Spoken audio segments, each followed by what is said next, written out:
কিরে হালকা, বয়স তো কম হইল না, বিয়া শাদী করবি কবে? সারা জীবন কি সিঙ্গেলই থাকবি?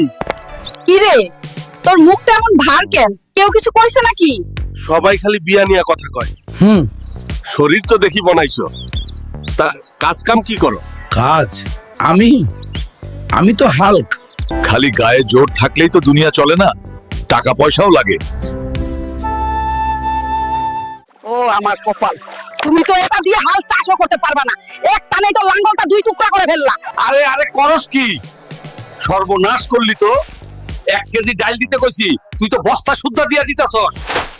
পুরান বিল্ডিং ভাঙার জন্য এমন শক্তিশালী লোকই তো আমি খুঁজি। মাসে 20,000 টাকা বেতন দিমু। চাচা, চিনছেন আমারে? আমি সেই বেকার পোলা, যার খালি শরীরটাই আছিল। আপনার মাইয়ারে আর লাগবো না। আমি এখন নিজেই একটা বিল্ডিং কিনতে পারবো। ভাবতাছি আপনার এই বাসাটা দিয়েই শুরু করবো। বিক্রি করবেন নাকি?